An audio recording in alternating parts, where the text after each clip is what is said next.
What if I told you that by the end of this video, you'd know every jaw-dropping battle, mind-blowing cosmic twist, and heartbreaking sacrifice in Silver Surfer's legendary journey? From being Galactus's personal planet finder to fighting Thanos, this dude has been through everything. He's the ultimate space nomad, a shiny, flying powerhouse who went from destroying worlds to saving them. And today, we're breaking down his entire story. The comics, the animated series, and his big screen debut. So grab your surfboard, your seat, and let's ride the waves of the power cosmic. Before the Silver Surfer was the cosmic wave-riding legend, he was just Norrin Radd, a regular guy from the planet Zen-La. And by regular, I mean he lived in a utopia where there was no war, no hunger, and no one arguing about pineapple on pizza. Sounds perfect, right? Wrong.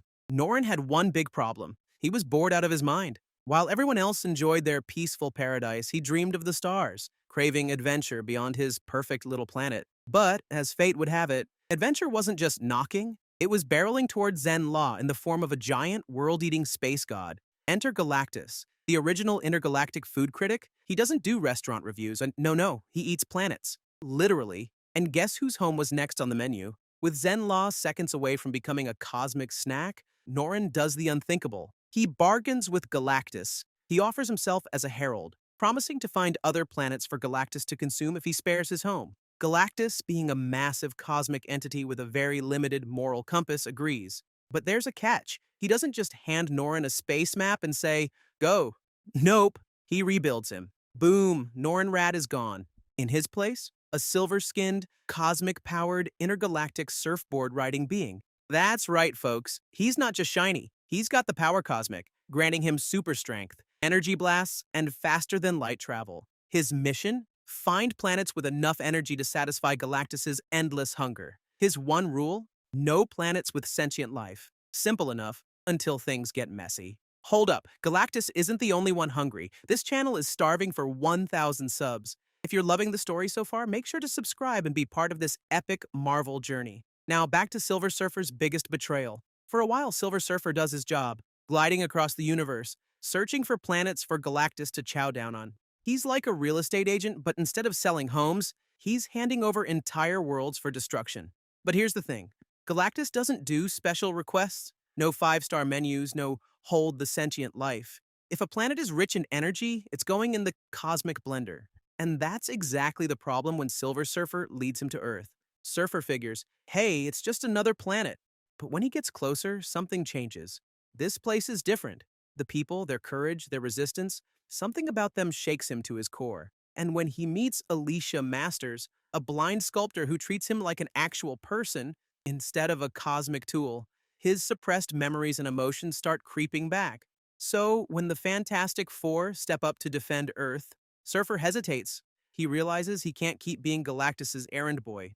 Instead of helping his master, he turns against him, buying Earth enough time for Reed Richards to pull out his trump card, the ultimate nullifier, a device so powerful that even Galactus gets nervous. Galactus backs off, but he's not happy. And what do space gods do when they're mad? Punish their disloyal heralds. As punishment for his betrayal, Galactus traps Silver Surfer on Earth with an invisible cosmic barrier, like an intergalactic timeout. No matter how hard he tries, he can't leave. Now, instead of surfing the cosmos, he's stuck on a planet filled with superheroes, villains, and a whole lot of trouble. And oh boy, trouble finds him fast. Being stuck on Earth isn't all bad, at least at first. Silver Surfer tries to fit in, teaming up with heroes like the Fantastic Four, Thor, and even the Avengers. But here's the thing. When you're a shiny, cosmic-powered being, you tend to attract the worst kind of attention. Enter Dr. Doom, who takes one look at Surfer's shiny surfboard and thinks, yeah, I'll take that. He steals Surfer's power, goes on a short-lived world domination spree, and, surprise, surprise,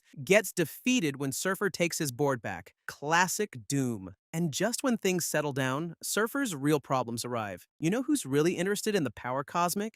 Thanos. Thanos watches Surfer and decides, this guy has too much power. I should have it instead. Because of course that's what Thanos does. Surfer gets tangled up in the events of Infinity Gauntlet where Thanos wipes out half the universe with a snap. It's bad, like really bad. But with the help of Adam Warlock, Doctor Strange, and the surviving Avengers, Surfer plays a crucial role in helping take down Thanos and restore the universe. But Thanos isn't the only one after his soul, literally. Picture the devil, but instead of ruling over a fiery underworld, he's got a whole dimension of nightmares and bad deals. That's Mephisto, and he wants Silver Surfer's soul. Why? Because Mephisto hates pure, noble beings, and Surfer is basically a cosmic Boy Scout. Mephisto traps him, tempts him, and even forces him to relive his worst memories, but Surfer refuses to break. It's a wild ride, but after escaping Thanos, outsmarting Mephisto, and dealing with Doom, Surfer finally breaks free from Earth's invisible barrier and returns to space. And just in time, because things only get crazier from here. Alright, let's talk about Fantastic Four. Rise of the Silver Surfer, the movie that finally brought our chrome-plated space nomad to the big screen. The movie kicks off with the world thrown into chaos. Massive craters appear out of nowhere, oceans freeze solid, and lights flicker uncontrollably. The Fantastic Four know this isn't just some freak weather event. Something or someone is behind it. Never one to wait around, Johnny Storm, aka the Human Torch, does what he does best. Charges in without thinking. He chases Surfer across the city skyline, and just when it looks like he might actually keep up, Surfer turns around, grabs him by the throat, and takes him on a ride straight to the upper atmosphere. No oxygen, no powers, just a very bad day for Johnny before Surfer casually drops him back to Earth.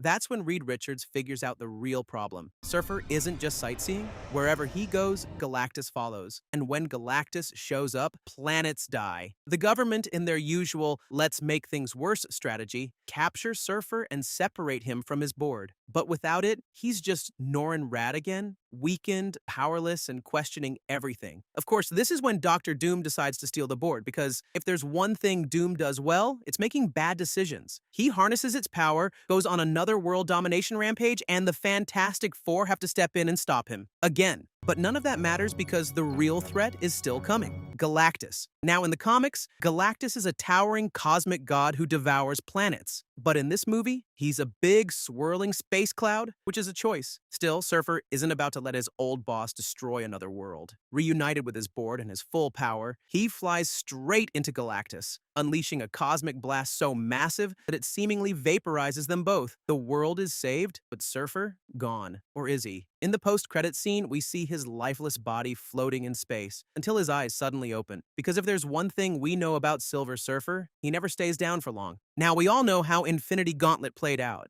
Thanos got his shiny golden glove, wiped out half the universe with a snap, and made everyone's lives miserable. But what if it wasn't Thanos who got the gauntlet? What if it was Silver Surfer? Well, in an alternate timeline, that's exactly what happens. Here's how it goes down. Surfer manages to steal the gauntlet from Thanos during their battle. And unlike the Mad Titan, who's obsessed with cosmic balance, which is just a fancy way of saying random destruction, Surfer has good intentions. At first, it's amazing. He undoes all the damage, brings back every hero who perished, and restores peace across the universe. No more suffering, no more death, no more war. A perfect utopia. But here's the problem. When one person decides what's best for everyone, things get messy fast. Surfer starts reshaping reality, eliminating all conflict, bending the universe to fit his ideal vision. Sounds great, until he realizes he's no longer protecting free will. He's controlling it. Thanos, yes, the guy who just erased half of existence, looks at this and actually calls Surfer out,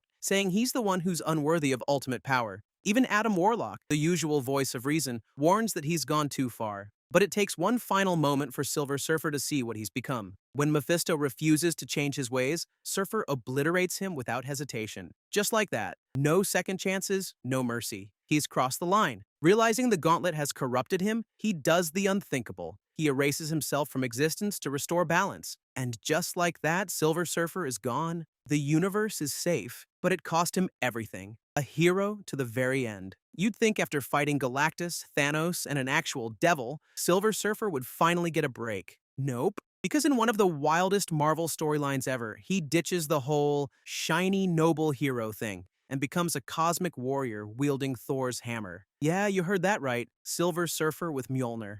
Here's how it goes down. In Thanos Wins, we jump to a future where Thanos has already conquered everything. He's wiped out nearly every hero, taken control of the universe, and even forced an older version of himself, King Thanos, to rule by his side. The last few survivors? They don't stand a chance, except for one. Emerging from the darkness, a blackened, battle-scarred Silver Surfer, now known as the Fallen One, arrives, wielding Mjolnir, Thor's legendary hammer. Wait, how is he worthy? Well, after centuries of suffering, losing everyone he cared about, and witnessing the fall of countless worlds, Surfer becomes a warrior forged by pain. And in this final battle, he's not just fighting to stop Thanos, he's fighting for everything that's ever existed. He storms into Thanos' kingdom, hammer in hand, ready to take down the Mad Titan once and for all. But even with all his power, Thanos is just too strong. The battle is brutal. The universe's last hero versus its worst nightmare. But after an earth-shattering fight, Thanos finally strikes the killing blow. Silver Surfer, the last hope of the cosmos,